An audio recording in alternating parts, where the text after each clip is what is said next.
주일마다 성경의 조연들이라는 제목으로 말씀을 나누고 있습니다. 지난주에는 요나단을 주제로 해서 말씀을 나누었는데요. 오늘은 보아스를 주제로 해서 말씀을 나누려고 준비했습니다. 수요일마다 여러분들이 성경의 조연들에 대해서 듣고 계시는데 잘 들으시고 또 꿈을 꾸시기를 바랍니다. 어떤 꿈인고 하니 천국 가서 성경의 조연들을 직접 만나 뵙는 그런 은혜와 축복이 여러분들에게 있기를 소망합니다. 우리가 구약의 가장 유명한 인물 하면은 다윗을 손꼽습니다. 정말 다윗은 이스라엘 역사에 있어서 위대한 영웅이었습니다. 그런데 그 다윗의 조상 가운데에 이방 여인 두 사람이 있죠. 한 사람은 라합이고 한 사람은 룻입니다. 그런데 룻의 남편이 보아스입니다. 룻은 비교적 많이 알려져 있죠. 룻기라고 하는 성경책도 있으니까요. 그런데 보아스는 룻에 비하여서는 덜 알려져 있지만은 룻 못지않게 정말 훌륭한 신앙의 인격자임을 알 수가 있습니다. 보아스는 어떤 사람인가? 한마디로 말하면은 헤세드를 실천한 사람이다. 그렇게 말씀드릴 수가 있겠습니다. 헤세드 하면은 히브리어입니다. 아주 유명한 히브리어이고 구약 성경의 핵심되는 단어입니다. 이 말은 사랑, 긍휼, 자비, 친절 이런 좋은 의미가 다 내포되어 있습니다. 사도 요한은 요한 1서에서 하나님은 사랑이시다 그렇게 증거하였습니다. 이걸 구약식으로 표현한다면 하나님은 헤세드이시다 그렇게 말할 수가 있겠습니다. 그러니까 헤세드는 하나님의 속성이요 하나님의 성품입니다. 그런데 보아스가 모압 땅에서 이주해온 가난한 여인 룻에게 이 헤세드를 잘 나타내 보여주었습니다. 그래서 하나님께서 보아스를 축복하시고 그의 후손들을 축복하십니다. 보아스의 헤세드 어떻게 구체적으로 나타났는가? 세 가지 사건을 통하여서 이 보아스의 가슴 속에 있는 헤세드가 잘 드러났습니다. 첫 번째는 이삭 줍는 자를 위한 헤세드의 실천입니다. 이삭 줍는 자 하면은 가난한 자를 의미합니다. 자기 땅이 있으면은 남의 밭에 가서 이삭 줄 일이 뭐가 있겠습니까? 자기 토지가 없다는 것이죠. 옛날에는 이 땅이 없으면은 기업이 없고 미래도 없습니다. 땅이 없으면은 아무런 생산할 수 있는 근거가 없기 때문입니다. 자기 땅이 없는 가난한 사람들, 고아와 과부, 나그네들이 남의 밭에 가서 밀 이삭, 보리 이삭을 주워다가 그것으로 연명을 하게 됩니다. 하나님은 이런 가난한 자들을 위하여서 일찌감치 이렇게 헤세드를 자비와 사랑을 실천하라고 명하신 적이 있습니다. 그 말씀이 레위기 19장 9절 10절에 잘 나오고 있습니다. 너희는 추수할 때에 하나님의 백성들인 너희가 추수할 때에 곡식을 밭 구석구석까지 다 거두지 말고 또 떨어진 이삭도 줍지 말아라.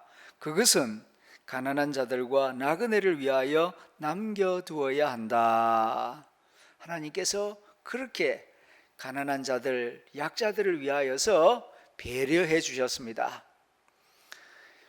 농사 지어 본 분들은 아시죠? 이렇게 보리 농사, 벼 농사, 이렇게 네모진 논이나 밭에 농사를 짓지만은 가을 추수할 때 보면은 이 구석진 귀퉁이에 있는 이 부분은 아직 익지 않고 아직 푸르스름한 기운을 나타낼 때가 있습니다.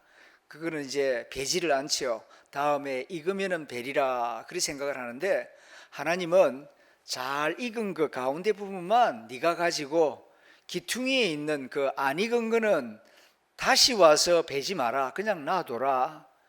나중에 익으면은 고아와 과부들이 그 이삭 따서 먹을 거다. 나그네들이나 가난한 자들이 먹지 않으면은 새들이 와서 먹을 거다. 그렇게 하나님께서 그렇게 약자들을 위하여 배려할 것을 말씀하셨습니다.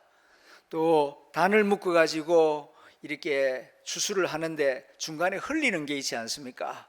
그러면은 그거 싹쓸이 하지 말라는 겁니다. 그냥 밭에 떨어지고 흩어진 게 있으면은 그냥 지나가라. 그러면은 가난한 자들이 와서 그 떨어진 이삭을 주워다가 연명을 할 것이다. 하나님은 이렇게 사랑과 자비와 긍휼이 많으신 하나님이십니다. 그런데 이스라엘 백성들은 역사 가운데에서 이 말씀을 잘 지키지 않았어요. 싹쓸이 하는 경우가 많았습니다. 가난한 자들, 약한 자들을 배려하는 마음이 없었습니다. 왜요? 욕심 때문에. 하나라도 더 많이 가지려고 하는 그 욕심 때문에 그렇게 기퉁이까지도 다 베어버리고 떨어진 이삭을 가서 또 주워오고 그런 일들이 참 많았습니다. 그러나 이 룻기서를 보게 되면 보아스는 그렇지 않았어요. 보아스는 하나님의 말씀을 기억하고 그대로 지킵니다. 그래서 추수를 할 때에 기퉁이 있는 건 남겨두고, 그리고 떨어진 것은 줍지 않고, 또 어떤 날은 많은 고아와 과부 나그네들이 자기 밭에 와서 보리 이삭 줍기를 하면은 일부러 좀 이삭을 많이 흘리라고, 그래서 빈손으로 돌아가지 말고 우리 밭에 와서 이삭 줍기 하는 사람들 좀 많이 가져갈 수 있도록. 그러나 이렇게 일부러 주면은 그분들 자존심도 있으니까 그냥 흘려놓으면은 자기 힘대로 주워갈 것이다. 그렇게 배려해주고 약자들에게 사랑과 긍휼과 친절을 베푸는 그런 행동을 하였습니다. 보아스는 이렇게 하나님이 말씀하신 헤세드를 실천하는 사람이었습니다. 두 번째, 인격을 존중함으로 헤세드를 실천합니다. 어느 날 보리 이삭을 주우러 나갔던 며느리가 엄청나게 많은 이삭을 주워왔습니다. 나이 많은 시어머니가 볼 때에 이렇게 한꺼번에 보리 이삭을 많이 주울 수가 없습니다. 이삭이 죽게 한다는 게 하루 종일 허리를 숙여서 그 하나하나 그거 손으로 주워 올리는데 하루 종일 해도 얻을 수 있는 양이 그리 많지 않아요. 그런데 아주 가슴 수북하게 가지고 온 겁니다. 그러니까 이게 도대체 어떻게 된 거냐, 어떻게 이렇게 많은 이삭을 얻을 수가 있었냐. 그러니까 룻이 낮에 밭에서 일어난 일을 이야기해 줍니다. 제가 어느 밭에 가서 이삭 줍기를 하는데 그 밭 주인이 너무 마음씨가 좋아가지고 가만히 보니까 이삭을 일부러 막 흘립디다. 그리고 또 식사할 때, 점심 먹을 때에 여기 볶은 곡식이 있으니까 와서 같이 먹자고, 목마르면 물도 마시라고 그렇게까지 해주었습니다. 그래서 오늘은 정말 참 기분 좋은 날이었고 하나님의 은혜가 충만한 날이었습니다. 그 밭주인 이름이 뭐더냐? 보아스라고 하던데요. 순간 그 나오미가 깜짝 놀라죠. 보아스는 우리 친척이다.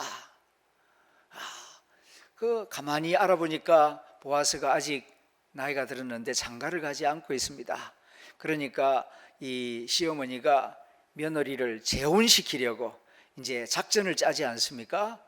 그 유대인들의 보리 타작 그 풍습을 잘 알고 있으니까 이제 타작을 추수를 거의 다 이제 마칠 쯤 되면은 낯가리를 수북히 쌓아놓고 이제 그걸 도둑맞지 않기 위해서 주인이 밤새 그 옆에서 이제 자리를 깔고 잠을 잡니다. 그래서 추수를 완전히 마칠 때까지는 그 낯가리를 떠나지 않는다는 것을 알고 있습니다. 이걸 알기 때문에 이제 나오미가 며느리 룻에게 말하지 않습니까? 이제 어두운 밤이 되면은 이렇게 얇은 이불을 가지고 가서 그 보아스가 어디서 잠자는가를 유심히 보았다가 그 발치 밑에 가만히 누워 있어라. 자다가 깨어서 깜짝 놀라서 누구요? 그러면은 너는 이렇게 말해라. 나는 당신의 여종 루시입니다. 당신의 옷자락으로 당신의 여종을 덮으소서. 이렇게 말하라고 일러줍니다. 이 표현은 고대 이스라엘 사회에서 여자가 남자에게 프로포즈하는 표현 방식입니다. 일반적으로는 남자가 여자에게 프로포즈를 하지만은 때로는 여자가 남자에게 프로포즈도 할 수 있습니다. 여자가 프로포즈를 할 때는 당신의 옷자락으로 당신의 여종을 덮으소서, 이런 표현을 쓰는 것입니다. 한마디로 마음대로 하세요 하는 뜻이죠. 그러나 보아스는 자기가 부자라고 해서 가난한 사람 함부로 대하지 않습니다. 자기가 남자라고 해서 힘없는 여성을 우습게 여기지 않습니다. 인격적으로 아주 존중하고 예의 바르게 대하는 것을 성경에서 읽어볼 수가 있습니다. 가끔 우리 사회에서 좀 돈이 있다고 권력이 있다고 갑질하는 그런 사람들의 이야기를 뉴스에서 들을 때가 있습니다. 참 마음이 아프지요. 얼마 전에 임계장 이야기라고 하는 책을 읽었습니다. 마음이 참 아팠습니다. 이 책을 쓰신 분은 38년 동안 공기업에서 일을 해온 공무원이었습니다. 그런데 60세에 은퇴를 한 이후에도 계속 5년, 6년 동안 시급 노동자로 일을 하고 있습니다. 아파트 경비원, 빌딩 주차 관리원 겸 경비원, 버스터미널 보안요원으로 일하다가 쓰러져서 해고되었습니다. 7개월 동안 투병 생활한 끝에 회복되어서 지금은 주상복합 건물에서 경비원 겸 청소원으로 일하고 있습니다. 나이가 67세인데도 이렇게 일을 하는 이유는 공무원 생활하다가 중간에 자기 집 마련한다고 중간 퇴직금을 미리 앞당겨 써버렸습니다. 그리고 나머지 퇴직금은 첫째 딸 결혼시키는데 또 돈을 써버렸습니다. 그런데 둘째 아들이 있는데 10년 너뚱입니다. 첫째하고 둘째하고 나이 차이가 10년이나 나요. 그런데 이 녀석이 늦게 공부 맛이 들어가지고 전문대학원에 들어간 겁니다. 아들이 계속 공부하고 싶어 하는데 아버지가 못하라 할 수는 없고, 그래서 지금 이렇게 시급을 받으면서 아파트 경비원, 주상복합 건물 경비원, 청소원으로 일을 하고 있는 것입니다. 사람들은 그를 임계장이라고 불렀어요. 자기 이름은 조정진인데, 나는 조신데 왜 사람들이 자꾸 나보고 임계장이라고 그러나? 한 번은 물었습니다. 나는 조시요, 왜 나를 자꾸 임계장이라 그럽니까? 그러니까 거기 직원들이 끌끌끌 웃으면서 하는 말이 임시계약직 노인장, 줄임말을 임계장이라고 부른다는 겁니다. 임계장이 제일 힘든 것은 일이 아닙니다. 사람들이 임시계약직이라고 말을 함부로 하고 그 인격을 존중하지 않을 때, 무시할 때 정말 속이 상한다고 합니다. 자기보다 나이가 한창 어린 사람들이, 그리고 사람으로서의 대우를 해주지 않을 때에 정말 속이 상하고 정말 뭐라도 하고 싶은 그런 생각이 불쑥불쑥 떠오른다고 합니다. 그러나 보아스는 보리 이삭을 줍는 외국 여성의 인격과 신앙과 효성을 존중하게 여기고 고귀하게 만들어줍니다. 룻기 3장 10절에 있는 말씀입니다. 내 딸아, 여호와께서 내게 복 주시기를 원하노라.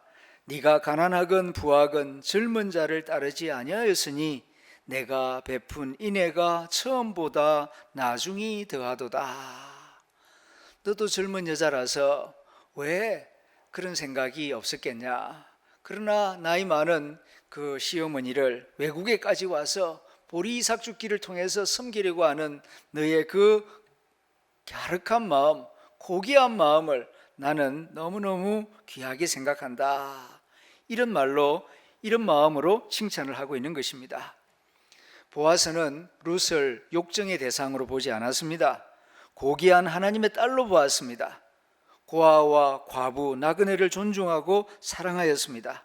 그리고 그를 존귀하게 명예롭게 세워나가기로 마음을 먹습니다. 진정한 사랑과 친절은 돈 몇 푼 지어주는 게 아닙니다. 그 사람의 인격을 존중하는 것입니다. 보아스가 그러했습니다. 세 번째, 보아스가 헤세드를 어떻게 실천하는가? 고엘 제도를 실천함으로 하나님의 사랑, 헤세드를 실천해 보여줍니다. 하나님은 일찍이 이스라엘 백성들을 위하여서 고엘 제도라는 것을 만들어 주셨습니다. 레위기 25장, 민수기 35장에 보면은 자세히 나오는데요.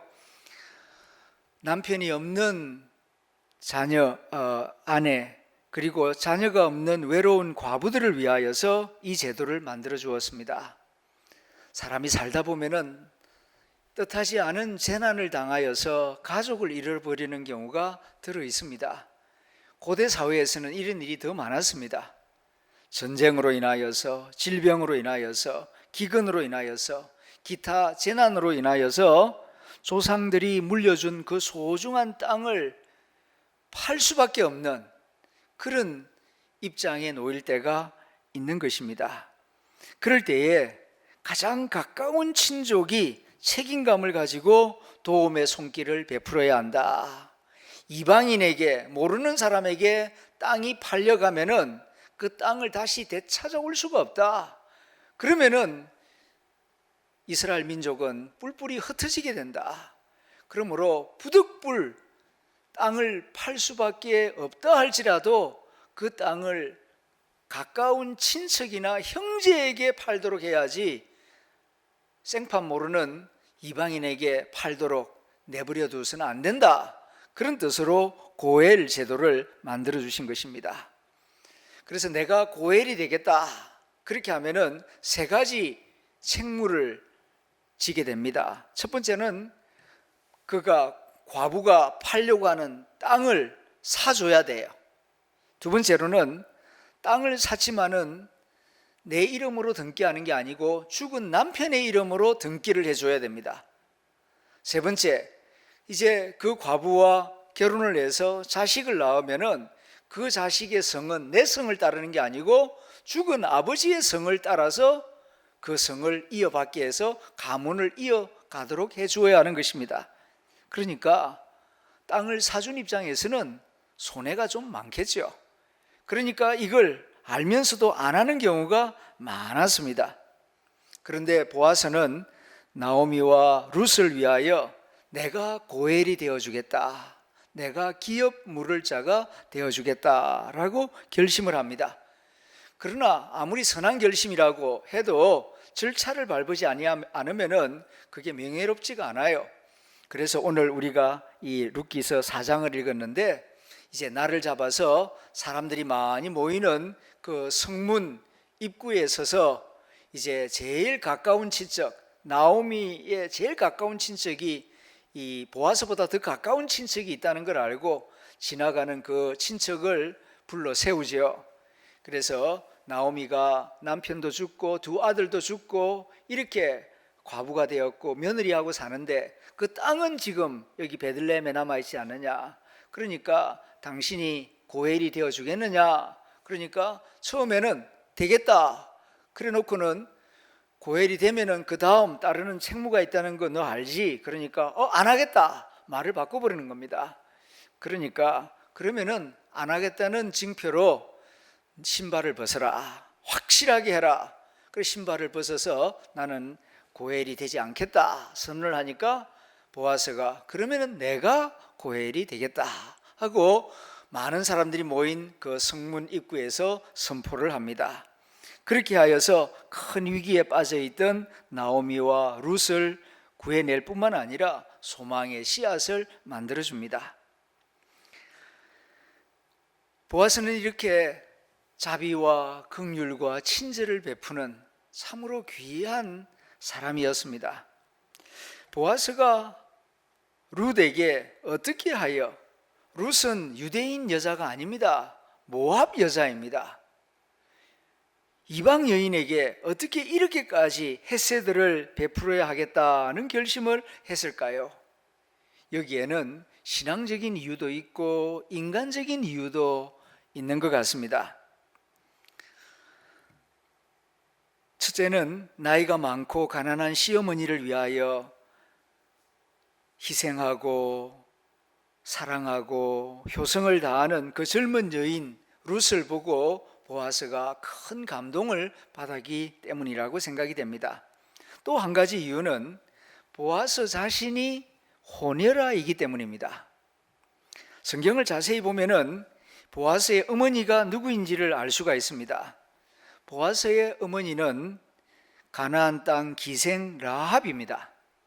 그리고 그의 아버지는 여호수아 시대 여리고성을 정탐하러 들어간 2명의 정탐꾼 중에 하나인 살몬이었습니다. 이후에 살몬과 라합이 결혼하여 보아스를 낳은 것입니다. 그의 부모는 참으로 하나님을 사랑하고 믿음을 따라 행동하는 그런 사람들이었습니다. 라합은 비록 기생이었지만은 여호와 하나님이 이 땅을 이스라엘 백성들이 주셨다 하는 것을 믿었고, 그래서 그 정탐꾼이 무사히 정탐을 마치고 돌아갈 수 있도록 결정적인 역할을 하지 않았습니까? 라합은 하나님을 믿었습니다. 그리고 살몬은 아주 용기 있는 사람이었습니다. 이런 부모 사이에서 태어났고 어려서부터 자랐기 때문에 보아스는 믿음의 신앙교육이 잘 이루어진 그런 소년이었고 청년이었던 것으로 생각이 됩니다. 그러나 혼혈아로 태어난 보아스는 순수 유대인 혈통이 아니라는 이유로 어릴 적부터 동네에서 많은 차별을 받으며 자랐습니다. 그러한 아픈 기억을 가지고 있던 보아스가 착하고 믿음 좋은 외국 여인 룻을 보았을 때 마치 자기 엄마를 보는 듯 했을 것입니다. 보아스가 룻을 보았을 때 남다른 마음이 생긴 배경에는 그와 같은 백그라운드가 있었던 것입니다. 믿음 좋은 보아스의 눈에는 믿음 좋은 룻이 보였던 것입니다. 혼혈 이방인으로 차별을 받아본 보아스는 유대 땅에 와서 사는 이방 여인의 심정을 공감할 수가 있었던 것입니다. 하나님의 섭리는 참으로 신비롭습니다. 이렇게 하나님이 주신 말씀을 적극적으로 이루어드리는 보아스 가족에게 크게 복을 내려 주십니다. 오늘 룻기 4장에 보면은 하나님이 보아스와 그의 후손들에게 베푸신 축복의 내용이 가득한데 정리해 보면은 3가지입니다. 첫째는 주변 사람들로부터 축복의 말을 듣게 하십니다. 4장 11절 12절에 있는 말씀입니다. 성문에 있는 모든 백성과 장로들이 이르되 우리가 정인이 되나니 여호와께서 내 집에 들어가는 여인으로 이스라엘의 집을 세운 라헬과 레아 2사람과 같게 하시고 내가 에브라데에서 유력하고 베들레헴에서 유명하게 하시기를 원하며 여호와께서 이 젊은 여자로 말미암아 내게 상속자를 주사 내 집이 다말이 유다에게 낳아준 베레스의 집과 같게 하시기를 원하노라 하니라. 모처럼 고해를 실천하는 이스라엘 백성들이 고해를 알고 있으면서도 자기에게 경제적인 손해가 되고 자식을 낳아도 자기 자식이 안 된다는 걸 알기 때문에 그런 희생을 실천하려고 하는 사람이 없었습니다.